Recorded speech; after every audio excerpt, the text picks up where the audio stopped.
Hello, everybody. How are you all? Welcome to another session of Let's Make Learning Fun.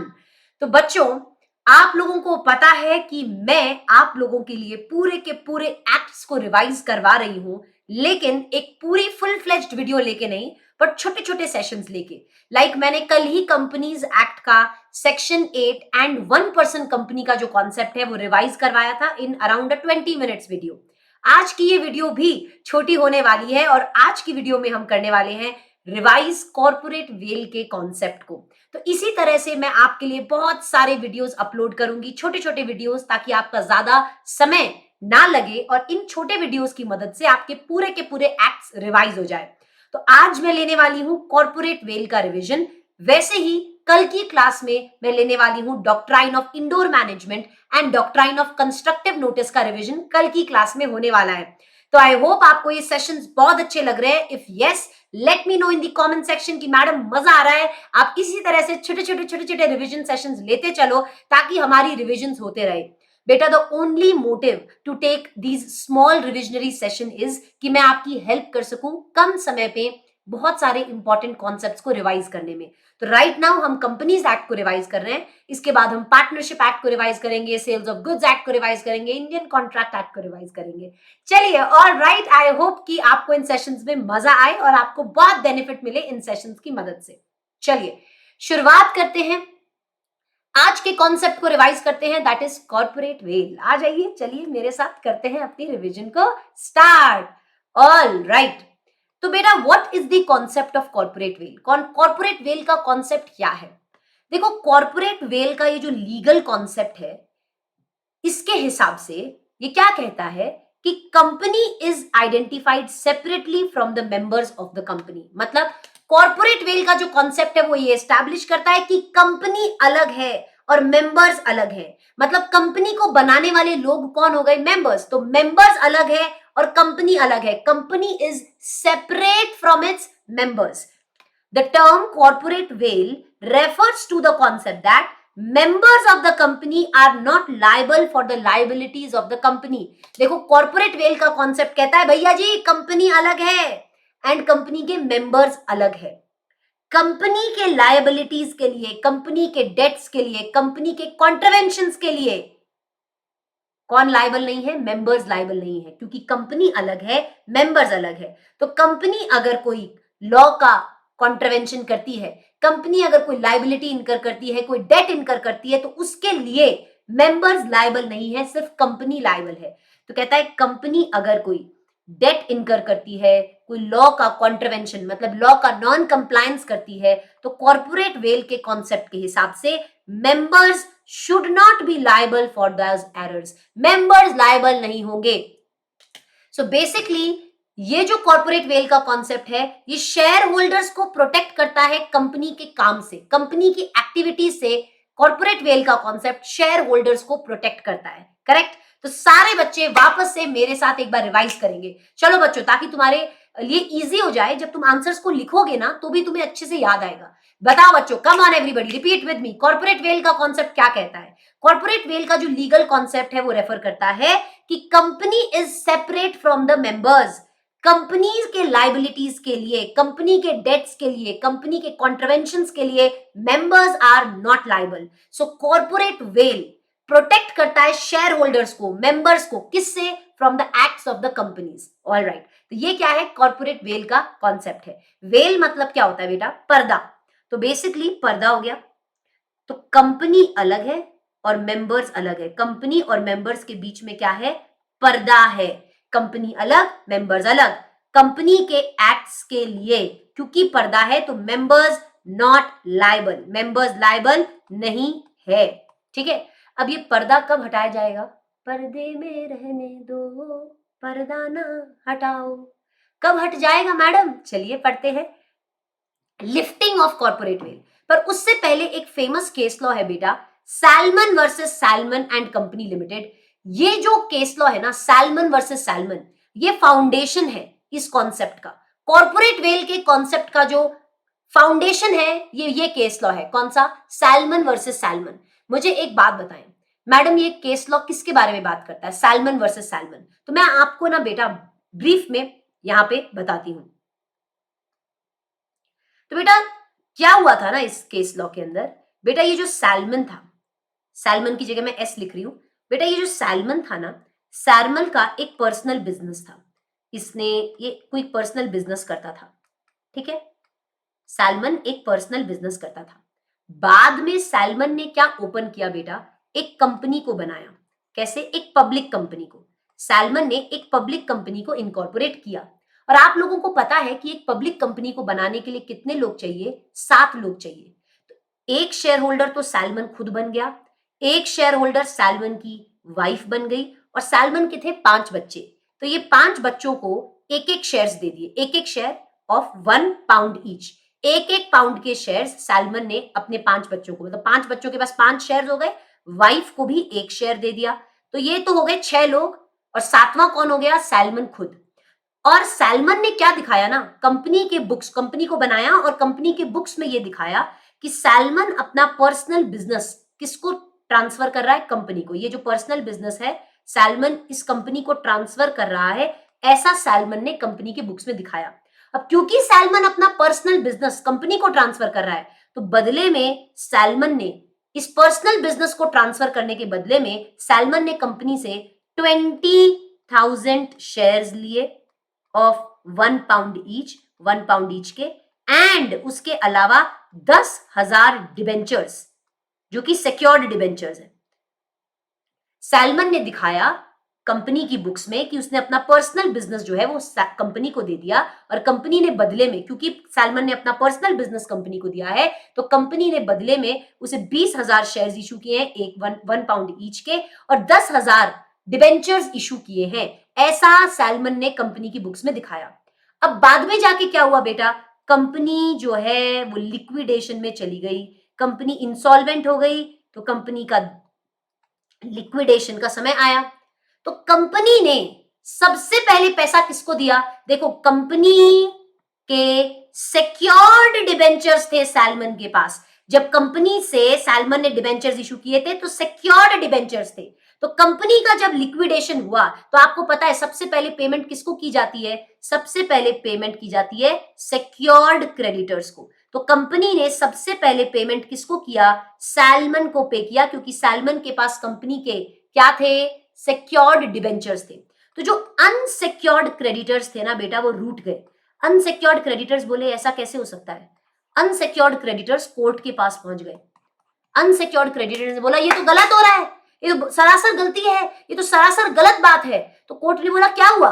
तो creditors ने बोला ये company salmon की है, सैल्मन के पास कंपनी के सिक्योर्ड डिबेंचर्स है, तो कंपनी पहले सैल्मन को पे कर रही है, ये तो गलत हुआ ना, कंपनी तो बनाई ही सैल्मन ने है, तो बेसिकली ये तो गलत है, ये तो शैम है, ये तो चोरी है।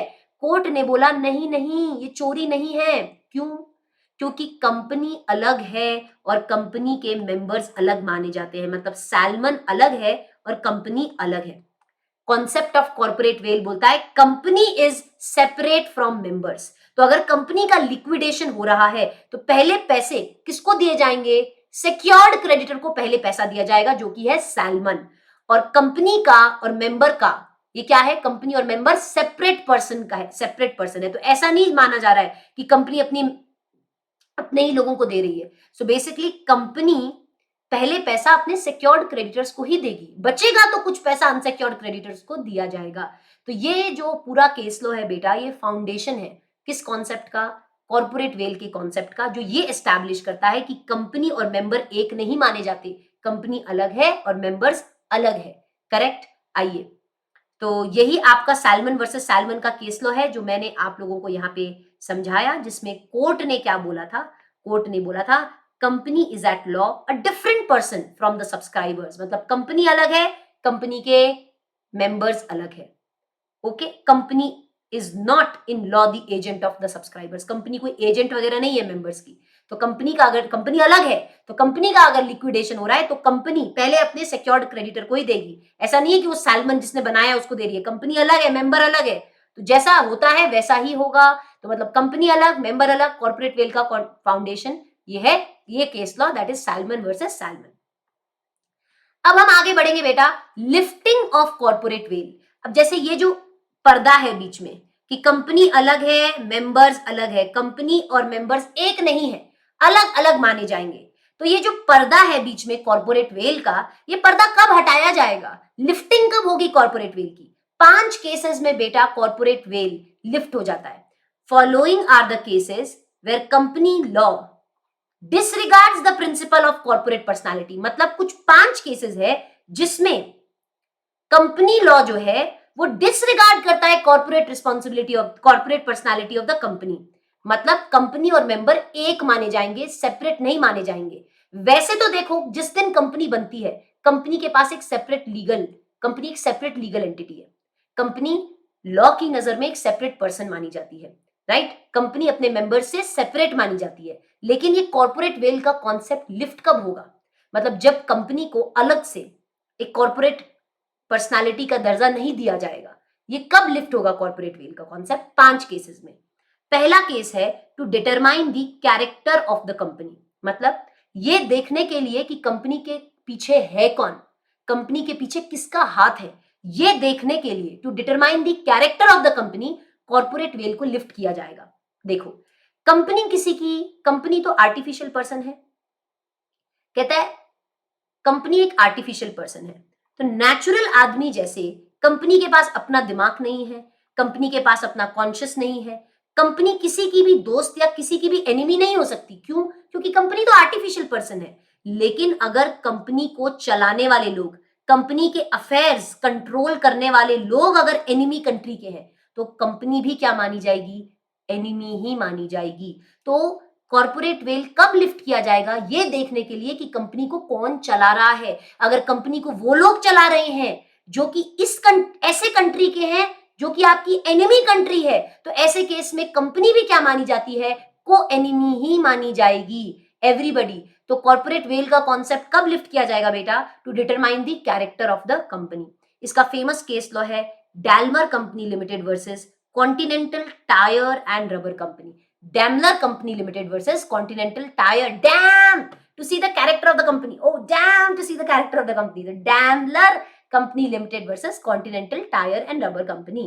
चलिए, ये देखने के लिए वेल क्यों लिफ्ट किया जाता है? ये देखने के लिए कि कंपनी के पीछे कौन है, to determine the character of the company. क्योंकि कंपनी किसी की दोस्त, कंपनी किसी की एनिमी नहीं हो सकती। कंपनी के पास अपना दिमाग नहीं है, पर कंपनी को चलाने वाले लोग जो कंपनी के अफेयर्स को कंट्रोल कर रहे हैं, अगर वो एनिमी कंट्री के हैं, तो फिर कंपनी भी हमारी क्या मानी जाएगी? को एनिमी। तो ये फाइंड आउट करने के लिए कि कंपनी क्या को एनिमी है, आप क्या करोगे? कॉर्पोरेट वेल को लिफ्ट करोगे। ये पहला केस है बेटा। सेकंड, कॉर्पोरेट वेल कब लिफ्ट किया जाता है? To protect revenue and taxes. मतलब अगर आपने कंपनी टैक्स इवेजन के लिए बनाई है, अगर तुमने टैक्स को चोरी करने के लिए कंपनी बनाई है ना, तो सेपरेट एंटिटी का जो कॉन्सेप्ट है वो लिफ्ट किया जाएगा। अगर तुमने कंपनी बनाई ही टैक्स चोरी के लिए, मतलब तुम्हारा पर्पस कंपनी को बनाने का कोई बिजनेस करने का नहीं था, कोई धंधा करने का नहीं था, पर टैक्स चोरी करने का था, तो तुम और कंपनी सेम माने जाओगे। करेक्ट? ये कहता है, देखो इसका फेमस केस लॉ है डिनशॉ मैनिजी पैटेट। डिनशॉ मैनिजी पैटेट। तुमको इनकम टैक्स डिपार्टमेंट ने बुलाया and you did not show, तो didn't show money, you did not show with money revenue to protect revenue and taxes को बचाने के लिए तुमने अगर कंपनी बनाई है, इनकम टैक्स डिपार्टमेंट ने तुम्हें बुलाया and you didn't show with money, तो डिडंट शो मैनिजी पैटेट। केस लॉ याद हुआ? मेमोरी टेक्निक थी। चलिए ओके, तो इसमें क्या हुआ बेटा? डिडंट शो मैनिजी पैटेट में company was not a genuine company. The assessee earned, देखो एसएससी के पास बहुत सारा पैसा आ रहा था डिविडेंड और इंटरेस्ट का। तो अब बहुत ज्यादा पैसा दिख रहा है डिविडेंड और इंटरेस्ट का, तो एसएससी को ज्यादा टैक्स भी पे करना पड़ता। तो एसएससी ने क्या किया? एक कंपनी बनाई, बहुत सारी कंपनीज बनाई। सो ही ओपनड सम कंपनीज, कुछ कंपनीज बनाई, और उन्होंने क्या किया? कुछ कंपनीज में ये सारा डिविडेंड का इनकम और इंटरेस्ट का इनकम जो इनके पास आ रहा था, इन्होंने इस इनकम को इन कंपनीज में डिवाइड कर दिया। इस कदर डिवाइड कर दिया कि टैक्स ना पे करना पड़े। Purchase there shares in exchange of income by the way of dividend and interest. तो बेसिकली एसएससी को बहुत सारा पैसा डिविडेंड और इंटरेस्ट का आ रहा था। अब एसएससी ने सोचा टैक्स की चोरी कैसे की जाए, तो उन्होंने बहुत सारे कंपनीज बना लिए और ये डिविडेंड और इंटरेस्ट का जो इनकम है, ये इन कंपनीज में इस कदर डिवाइड कर दिया कि टैक्स ना पे करना पड़े। और बाद में दिखाया कि ये कंपनीज क्या कर रही है, ये पैसा वापस से एसएससी को एज अ लोन दे रही है। Income was transferred back to SSC by the way of loan. मतलब ये जो पैसा आपके पास डिविडेंड और इंटरेस्ट का आ रहा था, आपने इसे अलग अलग कंपनीज में डिवाइड कर दिया और बाद में ये दिखाया कि कंपनी आप ही को क्या दे रही है, इस पैसे का लोन दे रही है। तो कोर्ट ने इस केस में डिसाइड किया कि जो बहुत सारे प्राइवेट कंपनीज आपने बनाए हैं ये शैम है और corporate veil was lifted. Corporate veil का कॉन्सेप्ट को लिफ्ट किया गया ये देखने के लिए कि इस इनकम का रियल ओनर कौन है। तो कॉर्पोरेट वेल का कॉन्सेप्ट लिफ्ट कर दिया जाता है अगर आपने कंपनीज का पर्पस, आपके कंपनी को बनाने का सिर्फ यही पर्पस है कि आप टैक्स की चोरी करना चाहते थे, तो कॉर्पोरेट वेल को लिफ्ट कर दिया जाएगा ये देखने के लिए ये सारी इनकम किसकी है, इनकम का रियल ओनर कौन है। तो ये हो गया दूसरा केस बेटा जिसमें कॉर्पोरेट वेल को लिफ्ट किया जाता है। पहला केस क्या था? To determine the character of the company, ये देखने के लिए कि कंपनी एनिमी है या दोस्त है। दूसरा, to protect revenue and taxes, अगर कंपनी बनाई ही सोल पर्पस किसके लिए है, टैक्स की चोरी के लिए, तो वेल लिफ्ट किया जाएगा ये देखने के लिए कि भाई इस इनकम का रियल ओनर कौन है। इसका केस लॉ है डिंशो मैनेजी पैटेट। आगे बढ़ते हैं, third case law, to avoid legal obligation. ओहो, तुमने कंपनी बनाई ही क्यों है? तुम्हारा सोल पर्पस कंपनी को बनाने का है लीगल ऑब्लिगेशंस को अवॉइड करना। तो इसका फेमस लॉ, केस लॉ है बेटा workman of associated rubber industry limited. Rubber industry limited का के अंदर जो काम करने वाले लोग थे, workman of associated rubber industry limited versus associated rubber industry limited. इस केस लॉ में क्या हुआ बेटा, ये जो कंपनी थी ना एसोसिएटेड रबर इंडस्ट्री लिमिटेड, इस कंपनी को ना बहुत सारा पैसा आ रहा था, बहुत सारा इनकम आ रहा था इन्वेस्टमेंट से। अब ये इनकम बहुत ज्यादा आ रहा था तो पीएनएल में भी बहुत ज्यादा इनकम दिख रही थी, तो इन्हें ज्यादा बोनस पे करना पड़ रहा था। किसको? वर्कमैन को, कंपनी के अंदर जो काम करने वाले लोग थे। अब इस कंपनी को बहुत सारी इंटरेस्ट इनकम आ रही थी अपने इन्वेस्टमेंट से। अब इस इनकम को कितनी इनकम आ रही थी, तो पीएनएल में बहुत इनकम दिख रही थी, तो बोनस ज्यादा पे करना पड़ रहा था। तो इस कंपनी ने क्या किया, अपनी सब्सिडरी खोली और ये सारा इन्वेस्टमेंट सब्सिडरी के नाम पे कर दिया। सब्सिडरी खोलने का पर्पस क्या था? सब्सिडरी खोलने का पर्पस ये था कि सारा इन्वेस्टमेंट्स ये क्या कर देंगे, इस कंपनी के नाम पे कर देंगे। तो सारा इनकम जो इनके पीएनएल में आ रहा था वो इनके पीएनएल में नहीं पर सब्सिडरी कंपनी के पीएनएल में आएगा। तो इसकी वजह से इस कंपनी के पीएनएल में ज्यादा इनकम नहीं दिखेगी तो कम बोनस पे करना पड़ेगा। तो बेसिकली बेटा जी इन्होंने अपनी सब्सिडरी कंपनी को क्यों बनाया? इन्होंने सब्सिडरी कंपनी को बनाया ही इसलिए था ताकि legal obligations, that is bonus जो इन्हें पे करना पड़ रहा है वो ना पे करना पड़े, क्योंकि जब इनके पीएनएल के अंदर पैसा आ रहा था तो इनको बोनस पे करना पड़ रहा था। तो इन्होंने सब्सिडरी कंपनी बना के सारा इन्वेस्टमेंट सब्सिडरी के नाम पे कर दिया, तो अब इनके पीएनएल में पैसा नहीं आ रहा तो इन्हें कम बोनस पे करना पड़ रहा है। तो कंपनी को बनाने का सोल पर्पस क्या था? To reduce the amount to be paid as a bonus. तो बेसिकली बेटा अगर आपने कंपनी को बनाया है और आपकी कंपनी का सोल पर्पस बनाने का क्या है, to reduce the amount to be paid by the way of bonus. आपने कंपनी इसलिए बनाई है ताकि आप बोनस का पेमेंट रिड्यूस कर सको। तो सुप्रीम कोर्ट ने बोला कि इसमें कॉर्पोरेट वेल के कॉन्सेप्ट को लिफ्ट किया जाएगा ताकि रियल ट्रांजैक्शन को देखा जाए, ताकि ये देखा जाए कि क्यों ये पर्टिकुलर चीज की है, मतलब टू अवॉइड लीगल ऑब्लिगेशन। अगर आपने ये कंपनी बनाई है, अगर आपने एक कंपनी बनाई है तो क्यों बनाई? क्या इस कंपनी को बनाने का कोई और पर्पस था? क्या ये सब्सिडरी कंपनी कोई धंधा बिजनेस कर रही थी? नहीं, इस कंपनी को बनाने का सिर्फ सोल पर्पस ये था कि इंटरेस्ट का पैसा यहां शिफ्ट किया जाए ताकि कंपनी बोनस कम पे करे। तो sole purpose of forming this subsidiary company was to reduce the amount to be paid as bonus. तो ऐसे केस में रियल ट्रांजैक्शन को देखने के लिए, लीगल ऑब्लिगेशंस अगर अवॉइड करने के लिए आपने कंपनी बनाई है तो कॉर्पोरेट वेल को लिफ्ट कर दिया जाएगा। Alright, let's move on to the next point, fourth, formation of subsidiaries to act as agents. आपने सब्सिडरी बनाई ही क्यों है?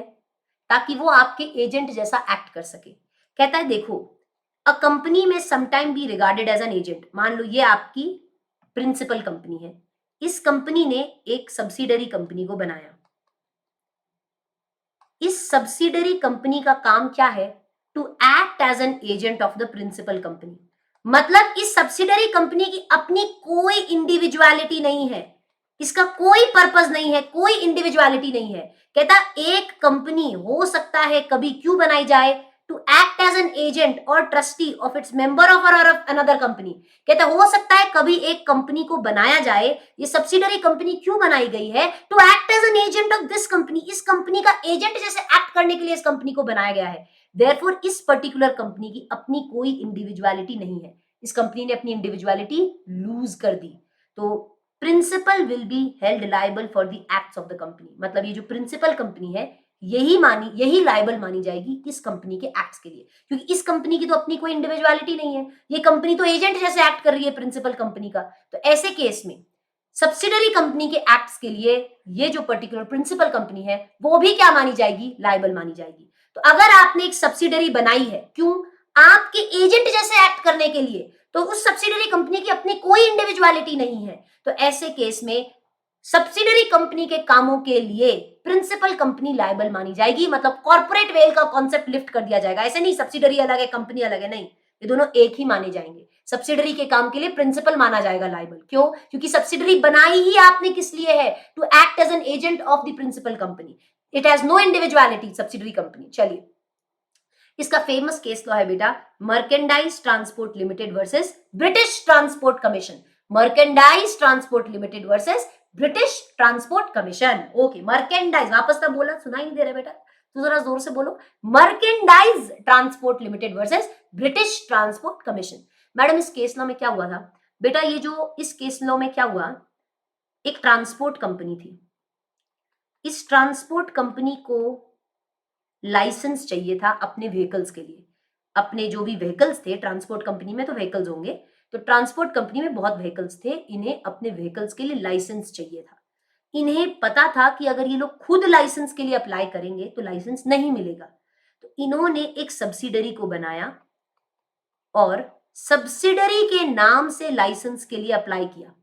तो मुझे एक बात बताओ, इन्होंने सब्सिडरी क्यों बनाई, क्योंकि इन्हें पता था इन्हें अपने नाम से तो लाइसेंस नहीं मिलेगा, तो इन्होंने मात्र इस सब्सिडरी को इसलिए बनाया ताकि लाइसेंस को ऑब्टेन कर लिया जाए। तो basically this subsidiary is actually the agent of the transport company, correct. इस सब्सिडरी कंपनी की अपनी कोई इंडिविजुअलिटी नहीं है, तो हेंस सब्सिडरी और ट्रांसपोर्ट कंपनी वन मानी जाएगी, अलग अलग मानी नहीं जाएगी। देखो कहता है, पढ़ते हैं, ट्रांसपोर्ट कंपनी को लाइसेंस चाहिए था व्हीकल्स के लिए but could not do so.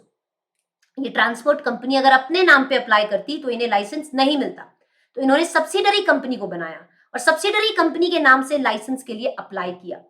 तो बेसिकली ऐसे केस में पेरेंट और subsidiary company one commercial unit मानी जाएगी, कॉर्पोरेट वेल को लिफ्ट किया जाएगा। क्यों, क्योंकि मात्र सब्सिडरी कंपनी इसलिए बनाई गई है आपके एजेंट जैसे एक्ट करने के लिए, तो आप और वो दोनों एक ही माने जाओगे, वन कमर्शियल यूनिट माने जाओगे, कॉर्पोरेट वेल को लिफ्ट किया जाएगा।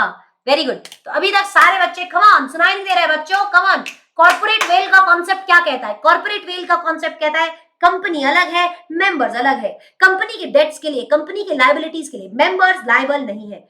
कॉर्पोरेट वेल का कॉन्सेप्ट शेयर होल्डर्स को प्रोटेक्ट करता है। कॉर्पोरेट वेल 5 केसेस में लिफ्ट कर दिया जाएगा। पहले, to determine the character of the company, कि कंपनी क्या एनिमी है या कंपनी दोस्त है। दूसरा, अगर आपने कंपनी लीगल ऑब्लिगेशंस को अवॉइड करने के लिए बनाई है तो भैया कॉर्पोरेट वेल लिफ्ट कर दिया जाएगा। अगर आपने कंपनी को टैक्स इवेजन के लिए बनाया है तो कॉर्पोरेट वेल को लिफ्ट कर दिया जाएगा।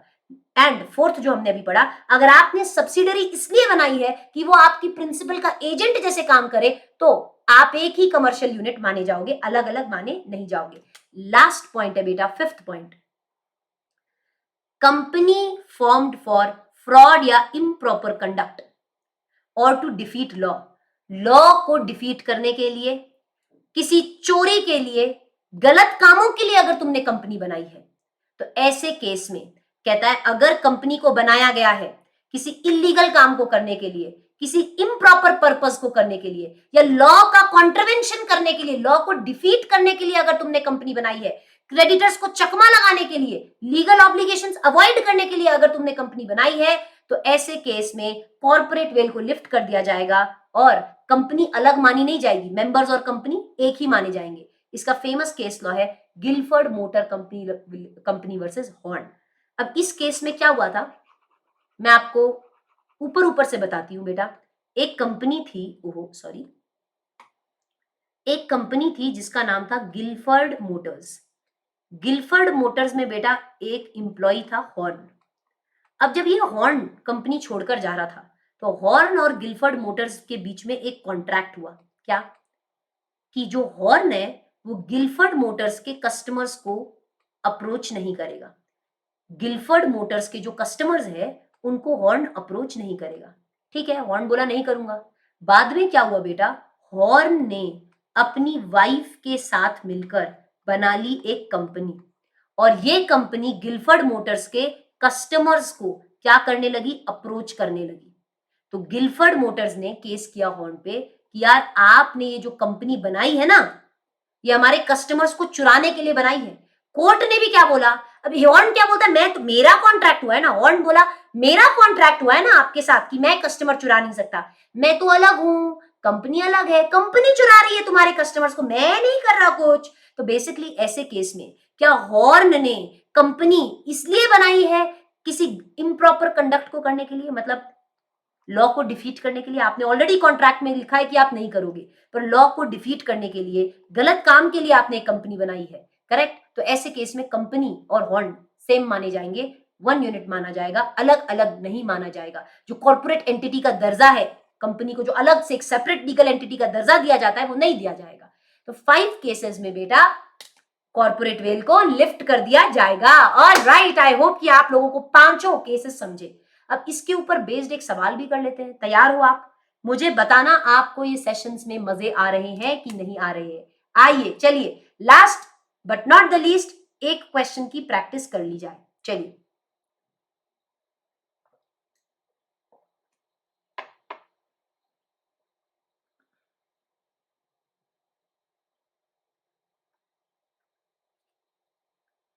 Alright, okay.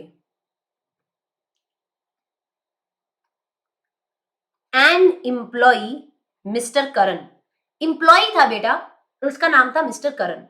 मिस्टर करण ने कॉन्ट्रैक्ट साइन किया अपने एम्प्लॉयर के साथ, एबीसी लिमिटेड। एबीसी लिमिटेड एक कंपनी थी, उस कंपनी का एम्प्लॉय था मिस्टर करण। मतलब एबीसी लिमिटेड के अंदर मिस्टर करण काम कर रहे थे, और मिस्टर करण का कॉन्ट्रैक्ट हुआ एबीसी लिमिटेड के साथ कि वो एबीसी लिमिटेड के कस्टमर्स को चुराएगा नहीं आफ्टर लीविंग द एम्प्लॉयमेंट। जब करण छोड़कर जाएगा इस कंपनी को, तो वो एबीसी लिमिटेड के कस्टमर्स को अप्रोच नहीं करेगा। बट क्या हुआ, करण ने एबीसी लिमिटेड को छोड़ा, बाद में खुद की कंपनी स्टार्ट कर ली, पीक्यूआर लिमिटेड। याद आ रहा है कुछ? अभी अभी हमने केस लॉ सेम सा पढ़ा था। मिस्टर करण ने कस्टमर्स को अप्रोच किया, कैसे? मिस्टर करण ने एक कंपनी बनाई पीक्यूआर लिमिटेड, और वो एबीसी लिमिटेड के कस्टमर्स को क्या करने लगा, अप्रोच करने लगा बिजनेस पर्पस के लिए। तो एबीसी लिमिटेड ने, इस कंपनी ने मिस्टर करण के अगेंस्ट केस फाइल किया for the breach of employment contract. आपने कॉन्ट्रैक्ट एंटर किया था और आप इस कॉन्ट्रैक्ट को ब्रीच कर रहे हो, ऐसा क्या किया, ऐसा एबीसी लिमिटेड ने केस फाइल किया मिस्टर करण पे कि आप हमारे कस्टमर्स को चुरा रहे हो। मिस्टर करण ने बोला मैं कहां चुरा रहा हूं, आपको पता नहीं है क्या कॉर्पोरेट वेल का कॉन्सेप्ट, मैं अलग हूं, कंपनी अलग है, हम लोग अलग अलग लोग हैं, कंपनी के कामों के लिए कंपनी चुरा रही है आपके कस्टमर्स को, कंपनी के कामों के लिए मुझे लायबल क्यों ठहराया जा रहा है, ऐसा मिस्टर करण का कहना था।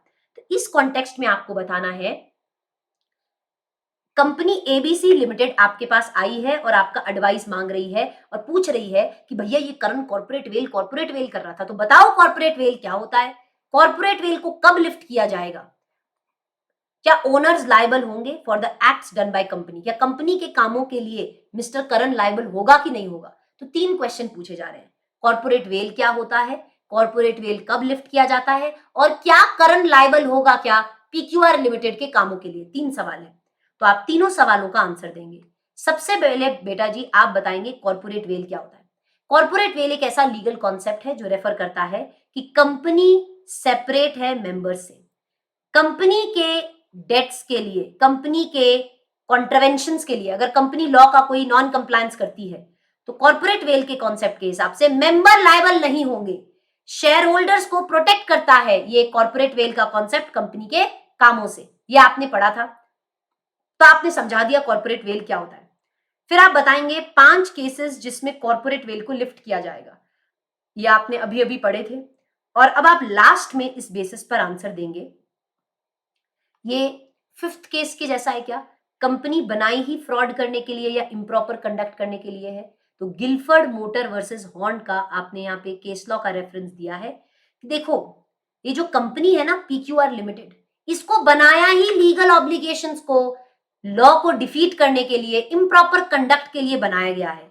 हेंस जो मिस्टर करण है और पीक्यूआर लिमिटेड है, ये वन माने जाएंगे और कॉर्पोरेट वेल को लिफ्ट किया जाएगा और करण क्या होगा?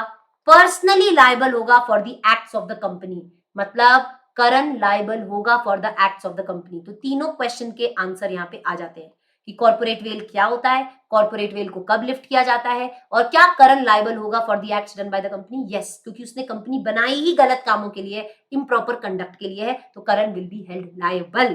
तो बेटा ये था आपका एक क्वेश्चन कॉर्पोरेट वेल के कॉन्सेप्ट पे। आई होप आपको एक आइडिया मिला हो, कॉर्पोरेट वेल का कॉन्सेप्ट आपके लिए बढ़िया तरीके से रिवाइज हो गया हो। ऑलराइट बेटा जी, तो यहाँ पे होती है आज की क्लास समाप्त। इसी के साथ साथ एक इंपॉर्टेंट बात है, अगर आप मेरे से लॉ पढ़ना चाहते हो, चाहे सीए इंटर में या सीए फाउंडेशन में, तो आप अनअकैडमी सब्सक्राइब कर सकते हो। सीए फाउंडेशन में भी मेरा बैच चल रहा है मंजिल 2.0 और सीए इंटर का हमारा नया बैच आने वाला है फॉर योर May 2024 एग्जाम्स। तो आप अनअकैडमी पे सब्सक्राइब करने के लिए मेरा कोड यूज कर सकते हैं दीपू।